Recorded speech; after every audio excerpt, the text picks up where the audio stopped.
Bukan untuk kemewahan, alasan Erick Thohir charter pesawat untuk timnas Indonesia di kualifikasi Piala Dunia. Jens Raven sambutkan ke timnas senior, bermimpi bawa Indonesia ke Piala Dunia. Sintayong tak pilih Elkan Bagot meski krisis back. Martin Paes resmi gabung timnas Indonesia, tapi Sintayong tak jamin jadi kiper utama.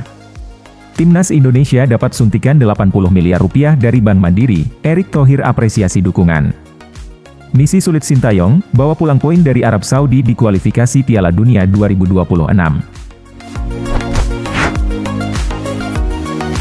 Bukan untuk kemewahan, alasan Erick Thohir charter pesawat untuk timnas Indonesia di kualifikasi Piala Dunia.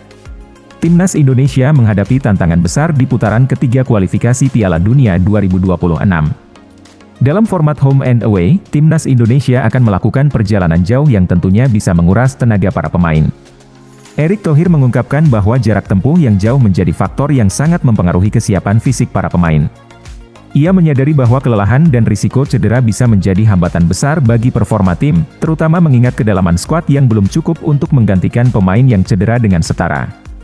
Keputusan untuk mencarter pesawat dilakukan dengan harapan menghemat waktu perjalanan dan mengurangi kelelahan. Erick Thohir menekankan bahwa langkah ini bukan tentang kemewahan.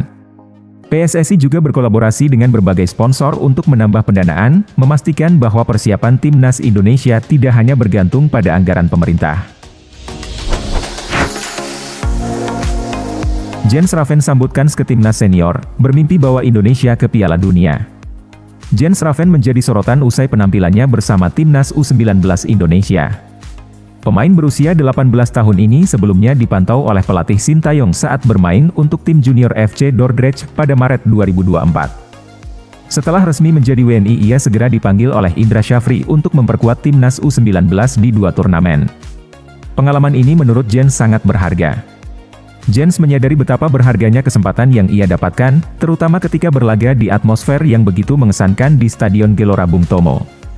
Puncak dari pengalaman ini adalah ketika Jens berhasil membawa timnas U19 Indonesia menjuarai Asian Cup. Ia tak bisa menahan emosinya dan menangis selama 1 jam setelah pertandingan final. Ketika ditanya tentang peluangnya dipanggil ke timnas Indonesia senior, Jens Raven menunjukkan ambisi besar.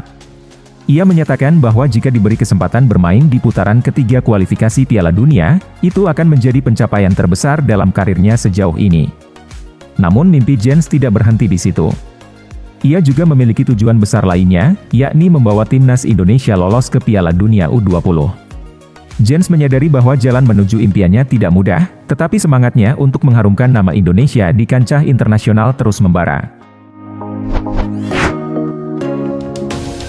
Sintayong tak pilih Elkan Bagot meski krisis back. Timnas Indonesia akan memulai langkah pertama mereka di putaran ketiga pada 5 September 2024. 5 hari kemudian skuad Garuda akan menjamu Australia di Stadion Utama Gelora Bung Karno. Persiapan menuju 2 laga ini tidak berjalan mulus terutama dengan absennya 2 bek utama. Justin Hubner harus menepi akibat akumulasi kartu sementara Jordi Amat cedera dan diperkirakan harus menjalani pemulihan selama 4 pekan.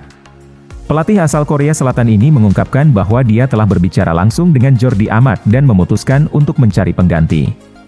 Namun yang mengejutkan adalah keputusan Sintayong untuk tidak memasukkan nama Elkan Bagot dalam daftar penggantinya. Bagot yang sebelumnya selalu menjadi pilihan utama di era kepelatihannya kini tampaknya terpinggirkan. Sintayong tidak memberikan alasan spesifik di balik keputusannya tetapi menegaskan bahwa Bagot sama sekali tidak dipertimbangkan.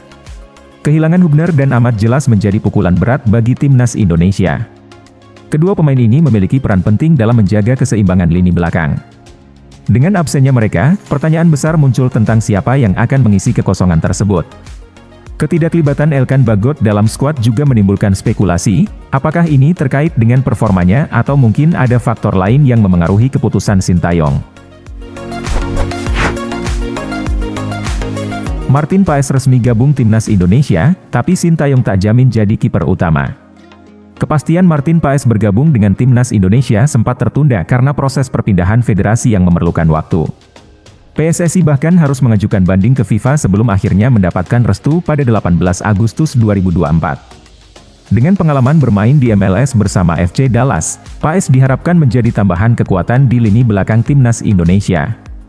Namun Sintayong menekankan bahwa kedatangan Martin Paes tidak serta-merta menjamin dia akan menjadi pilihan utama di bawah Mister. Menurut Sintayong, semua penjaga gawang termasuk Paes harus bersaing untuk mendapatkan tempat.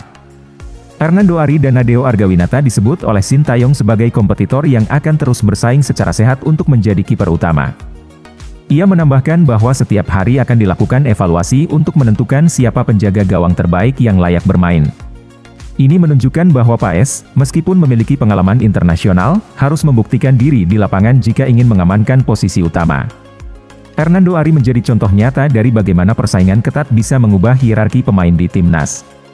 Dengan 13 caps di tim senior dan performa solid di berbagai kompetisi, Hernando berhasil menggeser Nadeo Argawinata dari posisi utama.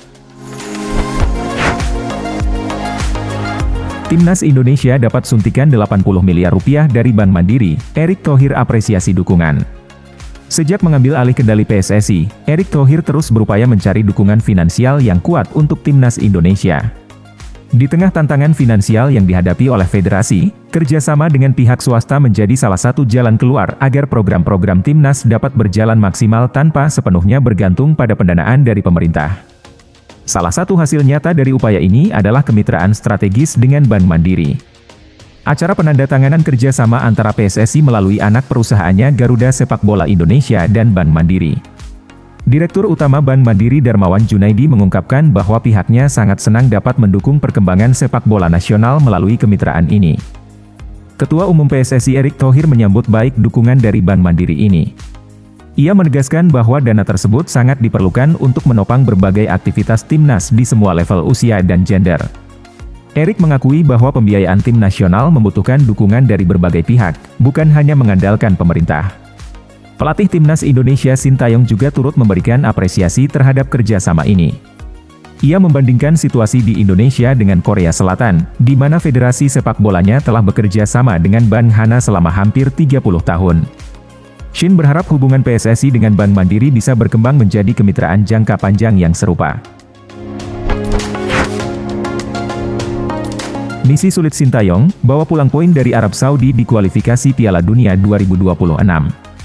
Timnas Indonesia bersiap menghadapi tantangan besar dalam pertandingan perdana grup C putaran ketiga kualifikasi Piala Dunia. Laga ini akan mempertemukan skuad Garuda dengan Arab Saudi pada Kamis 5 September 2024. Pelatih Timnas Indonesia Sintayong menghadapi tekanan tinggi untuk meraih poin di laga tandang ini. Sintayong berencana memanggil 26 pemain untuk persiapan melawan Arab Saudi. Hingga saat ini daftar resmi pemain belum diumumkan, namun diperkirakan wajah-wajah lama yang telah menjadi andalan Sintayong akan kembali menghiasi skuad Garuda. Pemain-pemain yang telah membuktikan diri di kompetisi sebelumnya kemungkinan besar akan kembali diandalkan. Meskipun perbedaan peringkat FIFA antara kedua tim sangat mencolok, Sintayong diberikan target yang cukup berat oleh Ketua Badan Tim Nasional Sumarji. Ia mengakui bahwa misi ini tidak mudah, namun dalam sepak bola segalanya bisa terjadi.